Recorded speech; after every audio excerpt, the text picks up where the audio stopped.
మొత్తం ప్రపంచంలో మానవజాతి యొక్క సంక్షేమము, మానవజాతి యొక్క శాంతితో కూడుకున్నటువంటి జీవనము కొనసాగాలి అన్నట్టయితే కొన్ని ప్రాంతాలు మంచి వాళ్ళ చేతుల్లో ఉండాలి. అంటే ప్రపంచం యొక్క శాంతిని కోరుకునే వాళ్ళ చేతుల్లో ఉండాలి తప్ప మానవజాతి వినాశనం కోరుకునే వాళ్ళ చేతుల్లో ఉండకూడదు. అట్లా ఆలోచించినప్పుడు చాలా కీలకమైనటువంటి ప్రాంతము ఇందాక మీకు చెప్పినటువంటి గిల్గిట్, బాల్టిస్తాన్, స్కర్దు అనేటువంటి నార్దర్న్ ఏరియాస్. మన సియాచెన్ గ్లేషియర్ అవి కూడా ఆ ప్రాంతంలోకే వస్తాయి. అంటే ఇది భూమి మీద అత్యంత ఎత్తైనటువంటి. ఒక దుండగుడు తన చేతిలో ఏదో ఒక వస్తువు పట్టుకుని, ఆ చేతిలో ఉంది బాంబు, ఇది విసిరేస్తే మీరంతా కూడా చచ్చిపోతారు అని చెప్పి వీధిలో ఉన్న వాళ్ళని, చుట్టుపక్కల ఉన్న వాళ్ళని బెదిరించవచ్చు. అదే ఒక ఎత్తైనటువంటి బిల్డింగ్ మీద నుంచుని, లేకపోతే ఒక టీవీ టవర్ లాంటి దాని మీద నుంచుని అక్కడి నుంచి బెదిరించాడు అనుకోండి, ఎక్కువ మంది భయపడతారు. ఇంకా ఎవరి మీద పడుతుందో తెలియదు కాబట్టి. అదే ఒక మనిషి నూతు లోపల దిగి అక్కడి నుంచి నా చేతిలో బాంబు ఉంది నేను విసురుతాను అంటే, విసురుకోవాయి నీ మీదే పడుతుంది అంటారు. ఇవాళ ఈ నార్దర్న్ ఏరియాస్ అని వాళ్ళు చెప్తున్నటువంటి గిల్గిత్, బాల్టిస్తాన్, స్కర్దు ఆ ఏరియాల యొక్క ప్రాధాన్యం ఏమిటంటే అవి భూమి మీద అత్యంత ఎత్తైనటువంటి ప్రాంతం. అక్కడి నుంచి కనుక ఈ అణ్వస్త్ర ప్రయోగం జరిగినట్లయితే వాళ్ళు చాలా దూరంలో ఉన్నటువంటి వాళ్ళు కూడా తేలిక కొట్టగలుగుతారు. అందుకని ప్రపంచం అంతా కూడా భయపడుతుంది. అటువంటి ప్రాంతము Pakistan, Afghanistan, China, Russia, America ఇటువంటి సామ్రాజ్యవాదపు ధోరణులు ఉన్నటువంటి వాళ్ళ చేతుల్లో మానవ శ్రేయస్సుని, ప్రపంచ శాంతిని కోరుకునేటువంటి భారతదేశంలో చేతిలో ఉండటమే మానవాడికి శ్రేయస్కరం. ఆ దృష్ట్యా దాన్ని పాకిస్తాన్ చేతుల నుంచి విడిపించాల్సినటువంటి బాధ్యత మన మీద ఉంది. రెండవది, జనాభా ఉన్నదే అవసరాన్ని బట్టి మనం కొన్ని సర్దుబాట్లు చేసుకోవచ్చు. ఎందుకంటే దేశ విభజన సమయంలో చూసాం, కొన్ని లక్షల మంది కుటుంబాలు వాళ్ళు అటు నుంచి ఇటు వచ్చారు, ఇటు నుంచి అటు వెళ్ళారు. యాక్చువల్గా ఈ 1940లోనే డాక్టర్ అంబేద్కర్ గారు పుస్తకం రాశారు, Pakistan or partition of India అనే పుస్తకం. దాంట్లో ఆయన చెప్పింది ఏంటంటే, భారతదేశం భవిష్యత్తు ఉజ్వలంగా ఉండాలి అన్నట్టయితే పాకిస్తాన్ ఇవ్వటమే మంచిది, ఇచ్చేసేయండి. అయితే దాంతోపాటు జనాభా మార్పిడి కూడా జరగాలి. ఇక్కడ ఉన్నటువంటి మహమ్మదీని పాకిస్తాన్ని పంపించండి, పాకిస్తాన్లో ఉన్నటువంటి హిందువుని ఇక్కడ తెచ్చుకోండి అనేటువంటి. కానీ కాంగ్రెస్ వాళ్ళు ఇవేమీ పట్టించుకోలేదు. ఎక్కడ ఉన్నవాళ్ళు అక్కడే ఉంటారు, ఇది ఏదైతే ఉంది అనేటువంటి పద్ధతిలో పోయారు. దానివల్ల చాలా నష్టం జరిగింది, చాలా. ఆ తర్వాత కూడా మన ప్రగతి కూడా చాలా వెనుకబాటైంది ఇవన్నీ. సో ఇవాళ మీరు ఒక నెగోషియేషన్ ద్వారా పీఓకేను విడిపించుకుంటున్నప్పుడు దీన్ని ఒక కండిషన్ చేయొచ్చు. ఎవరైతే పాకిస్తాన్కి వెళ్ళి అక్కడ ఉండదలుచుకుంటారో అక్కడ వాళ్ళని మేము వదిలిపెట్టేస్తాం, వాళ్ళు స్వేచ్ఛగా వెళ్ళిపోవచ్చు. కావలిస్తే వాళ్ళ ఆస్తులు ఏమన్నా ఉన్నట్టయితే వాటికి ఏదో మార్కెట్ ధర నిర్ధారిస్తే బ్యాంకుల నుంచి లోన్ ఇప్పించైనా సరే వాడికి ఆ డబ్బులు ఇచ్చేస్తాం, అక్కడ పోయి వేరే స్థలాలు కొనుక్కోవచ్చు అనే ఏర్పాటు కూడా మనం చెప్పవచ్చు.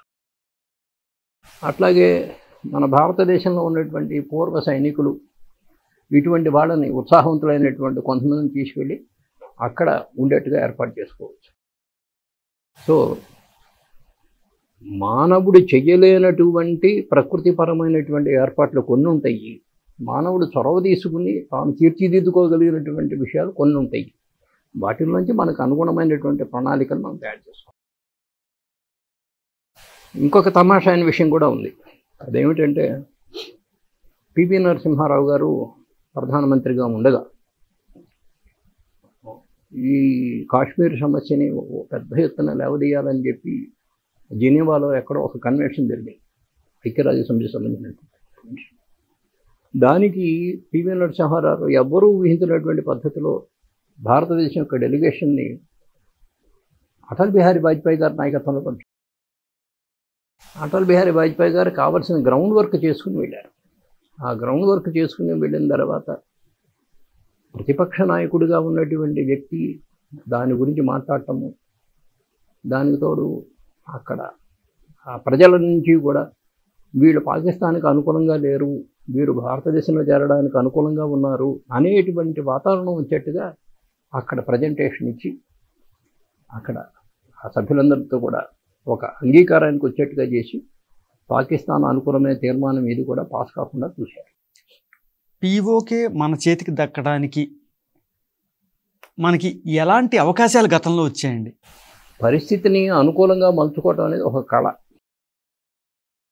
ఇవాళ నరేంద్ర మోడీ గారు అంటే ఇష్టపడని వాళ్ళు కూడా చెప్తూ ఉండే మాట ఒకటి ఉంది, ఎవరన్నా అతని మీదకి రాళ్ళు విసిరితే ఆ రాళ్ళతో గోడ కట్టుకుంటాడు, ఆ రాళ్ళతో కోట కట్టుకుంటాడు అని. 1965లో జరిగినటువంటి యుద్ధం తర్వాత 71లో బంగ్లాదేశ్ విముక్తి కోసం ఒకవైపు యుద్ధం జరిగితే మనల్ని కంట్రోల్ చేయడం కోసం అని చెప్పి పాకిస్తాను ఇటువైపును కూడా యుద్ధం నడిపింది. ఆ సమయంలో కొంత మన వాళ్ళు పైచేయి సాధించారు. 93,000 మంది ఈ పాకిస్తాన్ సైనికులు మన గుప్పెట్లో బందీలుగా ఉన్నారు. దాన్ని అవకాశంగా తీసుకుని ఈ జమ్మూ కాశ్మీర్ని విడిపించుకున్నట్టయితే బాగుండేది. కానీ సుమారుగా ఇంచుమించుగా కాంగ్రెస్ వారు అందరిలో కూడా ఈ సీజ్ ఫైర్ లైన్ ఏదైతే ఉన్నదో, కాల్పుల విరమణ రేఖ, దీనినే ఇంటర్నేషనల్ బోర్డర్ చేయాలి అనేటువంటి అభిప్రాయం అప్పటికే ఉండేది. సో వాళ్ళు ఎవరికి ఆ పీఓకేని తిరిగి తీసుకున్నామన్న ఆలోచన కాంగ్రెస్ వాళ్ళకి పెద్దగా లేదు. ఒక రకంగా చెప్పాలంటే ఈ 71 సిమ్లా ఒప్పందం నాటికే భుట్టో పాకిస్తాన్ ప్రధానమంత్రి, ఇటువైపున ఇందిరాగాంధీ, వీళ్ళిద్దరి మధ్యలో కూడా ఒక అంగీకారం కుదిరింది. దానిని ఇంటర్నేషనల్ బోర్డర్గా నిర్ధారించడానికి దానికి ఒక ప్రకటన కూడా చేయబోతున్నారు అని అనుకున్నారు. కానీ ఏదో కారణం చేత దాన్ని వాయిదా వేశారు. ఆ రకమైన ప్రకటన వెలువడకుండానే మిగిలిన అంశాలతో సిమ్లా ఒప్పందాన్ని ముగించారు. ఇది బాగా లోతుగా పరిశీలన చేసేవాళ్ళ దృష్టికి వస్తుంది, పెద్దగా బయట రికార్డుల్లో లేదు. ఈ ఆపరేషన్ సింధూర్ సమయంలో దాన్ని తీసుకునే ప్రయత్నాలు ఇంకా గట్టిగా జరిగి ఉండాల్సిందని మీరు ఏమన్నా భావిస్తున్నారా? ఇక్కడే మనం ఆలోచించాల్సిన ఒక చిన్న సింపుల్ లాజిక్ ఉంది. మీ మెడలో బంగారపు గొలుసుంది, నేను లాక్కుంటా, నా గుప్పెట్లో పెట్టుకుంటా. దీన్ని మీరు స్వాధీనం చేయాలంటే మీరు తిరిగి స్వాధీనం చేసుకోవాలి. 2 మార్గాలు ఉన్నాయి. ఒకటి ఏంటంటే నా చేతిని దొరకబుచ్చుకుని ఒక్కొక్క వేలు కూడా విరగదీసి ఆ గుప్పిట్లో ఉన్న బంగారపు గొలుసు తీసుకో. రెండోది, నా చెంప మీదో మూతిపళ్ళు రాలేట్టుగా ఒక దెబ్బ కొట్టారనుకోండి, పొట్టలో గుద్దారనుకోండి, అమ్మ అంతాను వదిలిపెట్టేస్తాను, గొలుసు మీ చేతికి వస్తుంది. ఏది సులభమైన మార్గం, ఏది ఆచరణీయమైన మార్గం, ఏది ఖచ్చితంగా ఫలితాలను ఇచ్చే మార్గం అనేటువంటి విషయంలో మీకు అవగాహన ఉండాలి, అభ్యాసం ఉండాలి, శిక్షణ ఉండాలి. దురదృష్టవశాత్తు కాంగ్రెస్ వాళ్ళకి నేను మొదట్లోనే చెప్పాను కదా, వాళ్ళ దృష్టి ఢిల్లీలో పదవులు, హైదరాబాద్లో పదవులు, అహ్మదాబాద్లో పదవులు, కలకత్తాలో పదవులు, లక్నోలో పదవులు, బెంగళూరులో పదవుల మీద దృష్టి ఉంది. కానీ ఇంకొక మాట కూడా చెప్పాలి. 1962లో చైనా మన దేశం మీద దురాక్రమణ జరిపింది అని మనంతా ఒక డేట్ అనుకుంటూ ఉంటాం. యాక్చువల్గా దానికంటే 2-3 సంవత్సరాల ముందు నుంచే వాళ్ళు ఆక్రమించుకుంటూ వచ్చారు. 62లో పెద్ద ఎత్తున బహిర్గతమైంది. ఆ బహిర్గతమైనప్పుడు పార్లమెంట్లో చర్చ జరిగింది.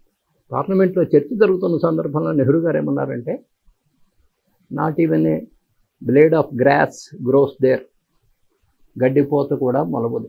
ఎందుకు దాని గురించి అంత ఆరాటం, ఎందుకంత దాని గురించి ఊరికే చర్చ అని.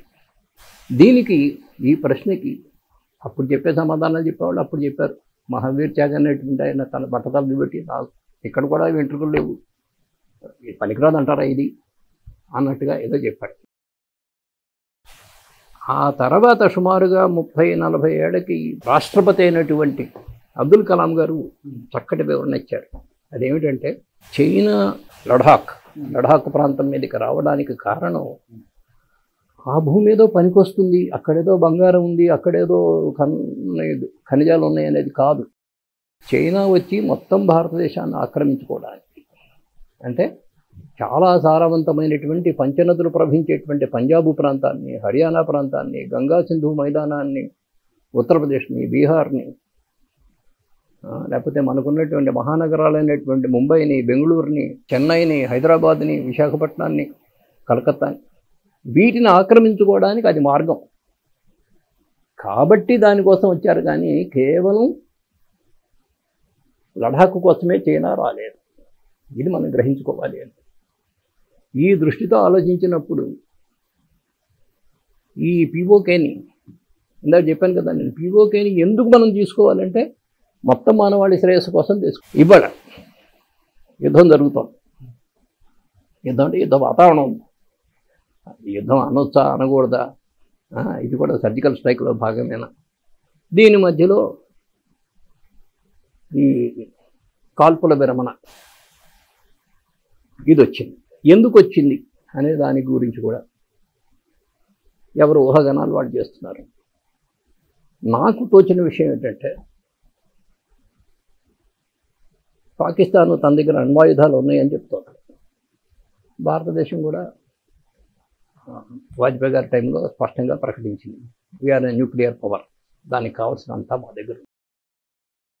సో రెండు అణుశక్తి సంపన్నమైనటువంటి దేశాలు ముఖాముఖి కొట్టుకోవటం అనేటువంటిది ఈ మధ్యకాలం ఎప్పుడు జరగదు. రెండవ ప్రపంచ యుద్ధ సమయంలో జర్మనీ, జపాను, ఇటలీ ఒకవైపున ఉండి, England, France, Russia, China, America ఇంకో పక్కన ఉండి యుద్ధాలు జరుపుకున్నప్పటికీ కూడా ఒక అమెరికా తప్ప మిగిలినవి కూడా ఆనాడు న్యూక్లియర్ పవర్ కాదు. దాదాపుగా యుద్ధం ముగిసిపోతున్నది అనుకుంటున్న సమయంలో అమెరికా జపాన్ మీద ప్రయోగం చేసింది. ఇటలీ, జపాను, జర్మనీ మూడు దేశాలు ఇటు పక్కన ఉంటే జర్మనీని కాకుండా, ఇటలీని కాకుండా జపాన్ మీద ఎందుకు వేసింది అనే ప్రశ్నలు లేవనెత్తిన వాళ్ళు అప్పుడు ఉన్నారు. ఇటీవల కాలంలో కూడా ఒసామా బిన్ లాడెన్ లాంటి వాళ్ళు ఈ ప్రశ్న వేశారు. ఇటలీ క్రైస్తవ దేశం, జర్మనీ క్రైస్తవ దేశం, కాబట్టి క్రైస్తవ దేశాల మీద బాంబు వేయాలని అమెరికా అనుకోవాలి. లొంగిపోయినటువంటి జపాన్ మీద తన ప్రతాపాన్ని చూపించింది. సో ఈ అణుశక్తి సంపన్నమైన దేశాల యొక్క సైకాలజీ విచిత్రంగా ఉంటుంది. అటువంటి వాళ్ళు కనుక ఒక డెస్పరేట్ మూమెంట్లో ఈ అణుశక్తి ప్రయోగానికి దిగారనుకోండి, అది మానవాళికి ఎంత ప్రమాదం అవుతుంది. సరే, ఈ గత 3-4 రోజుల్లో జరిగిన పరిణామాల్లో తెలిసింది ఏమిటంటే, పాకిస్తాన్ దగ్గర ఉంటే ఉండుండొచ్చు కాక, కానీ ప్రయోగించే నేర్పు దానికి లేదు. ప్రయోగించడానికి కావాల్సిన క్షిపణులు లేకపోతే మిగిలినటువంటి పారాఫెర్నాలియా ఏదైతే ఉన్నదో అది పాకిస్తాన్ దగ్గర సిద్ధంగా లేదు. ఇటువంటి సమయంలో ఈ పాకిస్తాన్లో ఉన్నటువంటి యుద్ధ స్థావరాలు ఏవైతే ఉన్నాయో వాటిలో దేన్నైనా సరే భారతదేశం కొట్టగలుగుతుంది, వచ్చి మీద పడుతుంది. కాబట్టి ఈ సమయంలో కనుక పాకిస్తాను ఒళ్ళో పెట్టుకున్నటువంటి ఈ న్యూక్లియర్ బాంబులు కనుక పేలినాయి అనుకోండి, దాని ప్రమాదం ఎంత దూరం వ్యాపిస్తుందో అవగాహన లేదు. కాబట్టి ఇది తప్పించడం కోసం ట్రంప్ గారు లేకపోతే అమెరికాలో ఉన్నటువంటి పెద్దవాళ్ళు ఎవరో వచ్చి, బాబు 2 రోజులు సమయం దొరికితే దీన్ని తీసుకెళ్ళి ఎక్కడో అట్లాంటిక్ సముద్రంలో పడేస్తాము, మానవాళికి ఒక పెద్ద ప్రమాదం తప్పుతుంది అనే ఆలోచన ఏదో చేసి సీజ్ ఫైర్ అనేటువంటి దాన్ని ఫర్ వెరీ లిమిటెడ్ పీరియడ్, సరే దాని తర్వాత చర్చలు మొదలైతే ఆ చర్చలు సానుకూలంగా నడిచినాయి అనుకోండి, దీన్ని ఎక్స్టెండ్ చేసుకుంటారు. చర్చలు నడవట్లేదు అనుకోండి, మళ్ళీ పాత పద్ధతిలో ఎడాపెడా వాయించుకుంటారు. గత 1500 సంవత్సరాల చరిత్ర నరేంద్ర మోడీ గారికి బాగా తెలుసు. భారతదేశంలో సంభవించిన పరిణామాలు, ఏ పరిస్థితుల్లో ఎటువంటి మలుపు జరిగింది ఏమిటి అని సుమారుగా 600 సంవత్సరాల పాటు, అంటే మహమ్మద్ గోరీ దగ్గర నుంచి మొదలుపెట్టి, మహమ్మద్ గోరీ తర్వాత రాజ్యానికి వచ్చిన వాళ్ళ నుంచి మొదలుపెట్టి 1947లో 1707లో ఔరంగజేబు మరణించి ఆ తర్వాత 30, 40, 50 సంవత్సరాల్లో మొఘల్ సామ్రాజ్యం చల్లాచెదురయ్యేంత వరకు అంతకాలం మహమ్మదీయుల పరిపాలన దేశమంతా ఉన్నప్పటికీ కూడా ఈ దేశం పూర్తిగా మహమ్మదీయ దేశం కాదు. ఈ అరబ్ ద్వీపకల్పం, ఇరాన్, ఇరాక్, సౌదీ అరేబియా ఇవన్నీ ఉన్నాయి కదా, అవన్నీ కూడా 50 సంవత్సరాలు 100 సంవత్సరాలు మహమ్మదీయ దేశాలుగా మారిపోయాయి. ఈ దేశం కాకపోవడానికి 2 కారణాలు. ఒకటి, ఇక్కడ ఉన్నటువంటి గ్రామీణ ప్రాంతాల్లో ఉన్నటువంటి పెద్దగా చదువుకున్నటువంటి మామూలు చేతి వృత్తులు చేసుకునేటువంటి సాధు సంతులు, ఒక తుకారాం కావచ్చు, ఒక జ్ఞానేశ్వర్ కావచ్చు, ఒక నామదేవ్ కావచ్చు, ఒక చౌకామేళా కావచ్చు, ఒక గోరా కుంభార్ కావచ్చు, లేకపోతే సంత్ రవిదాస్ కావచ్చు, వీళ్ళంతా కూడా కాము కర్తే రహో నామ జప్తే రహో, నీ పని నీ వృత్తి నువ్వు చేస్తూ ఉండు, దీంతోపాటు భగవంతుడిని స్మరిస్తూ ఉండు, నీ దేవుని నువ్వు వదిలిపెట్టరు అని చెప్పిన దాని ప్రకారం వాళ్ళు ఈ హిందూ ధర్మాన్ని పట్టుకుని ప్రజలంతా కూడా ఉన్నారు. వీళ్ళని మతం మార్చటం ఆ అధిపతులకి సాధ్యం కాలేదు. రెండవది, శివాజీ కాలంలో చరిత్ర మలుపు తిరిగింది. శివాజీ కాలంలో చరిత్ర ఎందుకు మలుపు తిరిగింది అంటే, మిగిలిన వాళ్ళందరూ కూడా అవతలవాడు వచ్చి తమ మీద దండయాత్ర చేసిన తర్వాతనే వీళ్ళ ప్రతాపం చూపించేవాళ్ళు. అంటే ఎప్పుడు డిఫెన్స్ ఆడేవాళ్ళు. కానీ శివాజీ మనం గెలవాలి అనేది ఖచ్చితంగా అనుకున్న తర్వాత డిఫెన్స్ ఆడాడు, డిఫెన్స్తో పాటు అఫెన్స్ కూడా ఆడాడు. రెండోది, ఎప్పుడూ కూడా ఒకసారి అనుసరించినటువంటి గేమ్ ప్లాన్ని ఇంకోసారి అనుసరించాలి. ఎప్పటికప్పుడు కొత్త గేమ్ ప్లాన్ తీసుకుంటూ వచ్చాడు. అవతల వాడు ఏమాత్రం ఊహించలేనటువంటి పద్ధతిలో, అది అబ్దుల్ ఖాన్ కావచ్చు, సిద్ది జోహార్ కావచ్చు, షాయిస్తా ఖాన్ కావచ్చు, ఇంకొక జైసింగ్ కావచ్చు, స్వయంగా ఔరంగజేబే కావచ్చు, వాళ్ళెవ్వరూ ఊహించలేనటువంటి పద్ధతిలో. ఇంకా గట్టిగా చెప్పాలి అన్నట్టయితే, శివాజీ చిన్నప్పుడే రామాయణం, మహాభారతం ఈ కథలన్నీ విన్నాడు కదా. శ్రీకృష్ణుడి బాల్య క్రీడలలో ఆ కాళింది మడుగులోకి దిగుతాడు. కాళీయుడు అనేటువంటి విషసర్పం ఉన్నటువంటి మడుగులోకి చిన్నపిల్లవాడైనటువంటి కృష్ణుడు దూకి దాని గర్వం అణుస్తాడు. అట్లా శివాజీ 15వ ఏట సమస్యాగ్రస్తమైనటువంటి ఆ దుర్గాల రాజకీయాల్లోకి దూకాడు. మనకి ప్రహ్లాదుడు, హిరణ్యకశిపుడు, నరసింహస్వామి ఈ కథ ఉంది. హిరణ్యకశిపుడు వరాలు సంపాదించాడు. పగలు దావుడు, రాత్రి దావుడు, ఇంట్లో దావుడు, బయట దావుడు, భూమి మీద దావుడు, ఆకాశంలో దావుడు, బతికున్న దాంతో దావుడు, జీవం లేని దాంతో దావుడు. ఇట్లా ఈ సమస్యను అధిగమించడానికి నృసింహ అవతారం ఎత్తి ఆయన పగలు రాత్రి కాకుండా సాయం సంధ్య వేళ ఆ హిరణ్యకశిపుణ్ణి ఇంట్లోనూ బయట కాకుండా గుమ్మం మీద, భూమి మీద, ఆకాశం మీద కాకుండా తన తొడల మీద పెట్టుకుని బతికున్నవి బతికి కాని లేనివి అయినటువంటి గోడతో చీల్చి, అంటే ఆ చెతకోటి దరిద్రాలకి అనంతకోటి ఉపాయాలు అనేటువంటి దాంతోపాటు సమస్యని ఎట్లా పరిష్కరించాలనేటువంటి ఆ ధోరణి ఇది అర్థం చేసుకున్నాడు. కాబట్టే అబ్దుల్ ఖాన్ని పొట్ట చీల్చినంత పనిచేసి పంపించాడు. రామాయణంలో హనుమంతుడు ఒక్కడే వెళ్తాడు లంకలోకి. ఆను పనులన్నీ తెలుసుకుంటాడు. సీతాదేవి ఎక్కడుందో తెలుసుకుంటాడు. రావణాసురుడు ఎవరో తెలుసుకుంటాడు. వాడి శక్తి ఏమిటో, సామర్థ్యం ఏమిటో అంచనా వేస్తాడు. తోకకి నిప్పండిస్తే దాన్ని తగలబెట్టి వస్తాడు. అట్లా శివాజీ కూడా ఆగ్రా కోటలోకి ధైర్యంగా వెళ్ళాడు. శత్రు స్థావరం అక్కడ ఉన్న దీన్ని, అక్కడ పరిస్థితులన్నీ కూడా అవగాహన చేసుకుని వచ్చాడు. ఎట్లా తప్పించురాలో అట్లా తప్పించుకుని వచ్చాడు. అంటే ఆయన రామాయణం చదివింది కానీ, భారతం చదివింది కానీ, మరొక పురాణ గాథ చదివింది కానీ ఏది కూడా ఆయనకు ఉపయోగపడకుండా పోలా, అన్నిటిని ఉపయోగించుకున్నాడు. అంతటి తెలివితేటలతో ఎప్పటికప్పుడు కొత్త ఎత్తుగడ వేసుకుంటూ వచ్చి చరిత్రను మలుపు తిప్పినటువంటి శివాజీని అర్థం చేసుకున్నటువంటి నరేంద్ర మోడీ ఇవాళ చరిత్రను ఏ విధంగా మలుపు తిప్పుతాడు అనేది మనం అర్థం చేసుకోవాలి. ఇది మిగిలిన వాళ్ళ కథ కాదు, ఇది పూర్తిగా ఒక కొత్త కథ జరుగుతుంది. ఈ కొత్త కథ జరిగినప్పుడు రేపు చర్చల్లో వచ్చేది కేవలం పీఓజేకే కాదు, కేవలం పహల్గాం కాదు, థియరీ ఆఫ్ హోస్టేజెస్, లేకపోతే ఒక ముస్లిం మతం పుచ్చుకోగానే ఈ దేశం మీద మాకు హక్కు ఏర్పడిపోయింది అని చెప్పాడే, ఇలాంటి విషయాలన్నీ కూడా ఇప్పుడు చర్చకు వస్తాయి. థియరీ ఆఫ్ హోస్టేజెస్ గురించి కూడా మహమ్మదీయుల కోసం ఇక్కడ ఒక ప్రత్యేక రాజ్యం ఏర్పడాలి అనేటువంటిది మహమ్మద్ అలీ జిన్నా. మహమ్మద్ అలీ జిన్నా కంటే ముందే ఆయన ఎవరో రహమత్ అలీ అనేటువంటి ఆయన ఇంగ్లాండ్లో చదువుకుంటూ ఒక ఫార్ములా తయారు చేశాడు. దాని ప్రకారం పాకిస్తాన్ అని పేరు పెట్టాడని చెప్తుంటాడు. అది కావాలని కోరుతూ ఉన్నాడు. అది కోరుతూ ఉన్న సమయంలో మహమ్మద్ అలీ జిన్నా చెప్పినటువంటి ఆర్గ్యుమెంట్ ఏమిటంటే,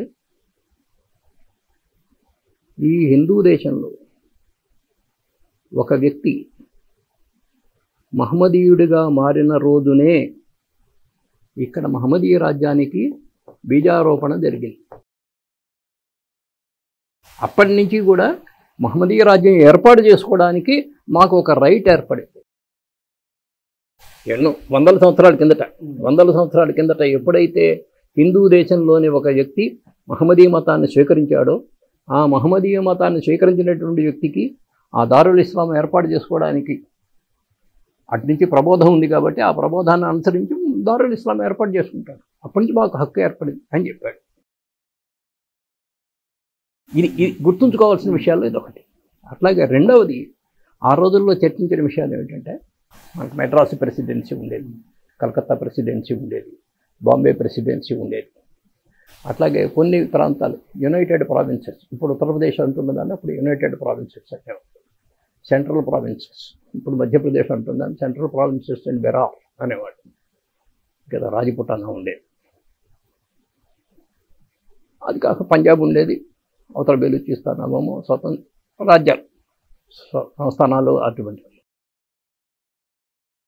అటువంటి రోజులలో బాంబే ప్రావిన్స్ నుంచి, బాంబే ప్రెసిడెన్సీ నుంచి సింధుని విడగొట్టి దాన్ని ఒక స్టేట్గా ప్రావిన్స్ కింద గుర్తించారు. ఆ ప్రావిన్స్గా గుర్తిస్తున్నటువంటి సమయంలో వాళ్ళు చెప్పిందంటే మన సంఖ్య పెరిగింది. ఇదివరకు హిందువుల చేతుల్లో 5 మంది ఏదో 1-2 పంజాబు బెంగాల్ మాత్రమే మన మెజార్టీ, ముస్లిం మెజార్టీ స్టేట్స్గా ఉండేవి. ఇప్పుడు సింధు ప్రాంతం విడిపోయినప్పుడు సింధు కూడా ముస్లిం మెజార్టీ కాబట్టి మనం 2 నుంచి 3కి పెరిగాం అనేటువంటి విషయాన్ని చెప్తూ, ఎప్పటికైనా సరే మహమ్మదీయులు అధిక సంఖ్యాకులుగా ఉన్న ప్రాంతాన్ని మనం వేరే రాజ్యం చేసుకుంటాం అంటూ వాళ్ళు చెప్పినటువంటిది ఏమిటంటే,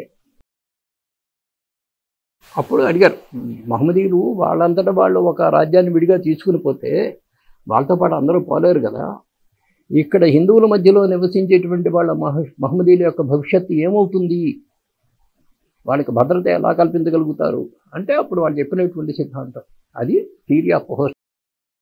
అంటే హిందూ దేశంలో మహమ్మదీయులకు ఎటువంటి గౌరవం లభిస్తుందో పాకిస్తాన్లో హిందువులకు అటువంటి గౌరవం లభిస్తుంది. ఇక్కడ కనుక వీళ్ళ అవమానాలను ఎదుర్కోవాల్సి వస్తే అక్కడ వాళ్ళు అవమానాలను ఎదుర్కోవాల్సి వస్తుంది. ఇక్కడ వీళ్ళకి సమస్యలు ఏర్పడితే అక్కడ వాళ్ళకే సమస్యలు ఏర్పడతాయి. కాబట్టి హిందూ దేశంలో మహమ్మదీయుల్ని గౌరవంగా చూడటము అనేటువంటిది అక్కడ ప్రభుత్వానికి, అక్కడ ప్రజలకి ఒక అనివార్యమైనటువంటి కర్తవ్యం అవుతుంది. ఎందుకంటే పాకిస్తాన్లో ఉన్నటువంటి హిందువుల యొక్క క్షేమం వాళ్ళు కోరుకోవాలి కాబట్టి. దీనికి ఇది గ్యారంటీ. ఇక్కడ వీళ్ళు సుఖంగా ఉంటేనే అక్కడ వాళ్ళు సుఖంగా ఉండగలుగుతారు. ఇక్కడ వీళ్ళు ఇబ్బందులు పడితే అక్కడ వాళ్ళు ఇబ్బందులు పడతారు. ఇది థియరీ ఆఫ్ హోస్టేజెస్ అంటే బందీలుగా ఉండటం. అధిక సంఖ్యాకులైన ప్రజల మధ్యలో అల్పసంఖ్యాకులైన ప్రజలు కనబడని సంఖ్యలతో బందీలుగా ఉంటారు. దీన్ని ప్రతిపాదించింది ఎవరండి? నాకు గుర్తులేదు, కానీ ఈ విషయాన్ని వివరిస్తూ రాసినటువంటి ఆయన హమీద్ దల్వాయ్, సోషలిస్ట్. ఆయన ముస్లిం సత్యశోధక మండలాన్ని నడిపించేవాడు, పూణేలో ఉండేవాడు. ఆయన Muslim politics in secular India అని పుస్తకం రాశాడు. ముస్లిం పాలిటిక్స్ ఇన్ ఇండియానా సెక్యులర్ ఇండియానా స్పష్టంగా గుర్తులేదు. హమీద్ దల్వాయ్ అనేటువంటి ఆయన ఈ విషయాన్ని క్లియర్గా రాశాడు. మీరు బంగ్లాదేశ్ ఏర్పడుతున్నప్పుడు ఏమని చెప్పారు, అప్పుడేం చెప్పారు, ఇప్పుడేం చెప్పారు, అవన్నీ ఇప్పుడు మీరు పాటిస్తున్నారా? పాటించట్లేదు. కొత్తగా రూల్స్ రాసుకోవాలి. కాబట్టి సింధు నదీ జలాల గురించి కొత్త రూల్స్ రాసుకుంటాం. మీకు బంగాళాఖాతంలోకి అడుగు పెట్టడానికి హక్కు లేదు. బంగాళాఖాతం లోపలికి మీ నావని తీసుకొస్తే డొక్క చించేస్తాం అని చెప్పడానికి కూడా అవకాశం ఉంది. అప్పుడు బంగ్లాదేశ్ దారికి వస్తుంది. బంగ్లాదేశ్లో హిందువులకు భద్రత ఏర్పడుతుంది. ఇవాళ బెలూచిస్తాన్ ప్రజలు స్వాతంత్రం కోరుకుంటున్నారు. అప్పుడున్న పరిస్థితుల్లో ఇవ్వలేకపోయాం. ఇప్పుడు వాళ్ళకి మేము రక్షణగా నిలబడతాం. చైనా అరేబియా సముద్రపు జలాలలోకి ప్రవేశం కోరుతోంది. అది వస్తే మొత్తం ప్రపంచాన్ని పట్టుకోవచ్చు దాని లెక్క. చైనా అరేబియా సముద్రపు జలాల్లోకి రాకుండా ఉండాలి అన్నట్టయితే ఈ గ్వాదర్ రేవుని, ఈ బెలూచిస్తాన్ని మనకి దగ్గరగా మనం కాన్ఫిడెన్స్లో ఉంచుకోగలిగే స్థితి ఏర్పడదు. రేపు చర్చలలో పహల్గామ్ గురించే చర్చ జరుగుతుంది, పిఓకే గురించే చర్చ జరుగుతుంది అనేటువంటి భ్రమల నుంచి మనం బయటపడితే తప్ప ఉజ్వలమైనటువంటి భవిష్యత్, మానవ జాతి భవిష్యత్, కేవలం భారతదేశం యొక్క భవిష్యత్తు కాదు, మానవ జాతి భవిష్యత్తుకి హామీదారులుగా మన కర్తవ్యాన్ని మనం నిర్వహించడానికి ఆయన నడుం కట్టి ముందున్నాడు. ఆయన బలపరచటం మన అందరి యొక్క కర్తవ్యము. ఈ మేలుకొల్పు తీసుకురావటం ఇవాళ మీడియా యొక్క ప్రధానమైన కర్తవ్యం. ఇది నేను మనవి చేయవచ్చు. ధన్యవాదాలు సార్. విశ్వశ్రేయస్సు కోసం శివాజీ మహారాజ్ స్ఫూర్తితో మీరు ఆకాంక్షించిన ప్రకారం మనం ఈ కర్తవ్యాల్ని నిభాయించాలని కోరుకుంటూ సెలవు తీసుకుంటున్నాం.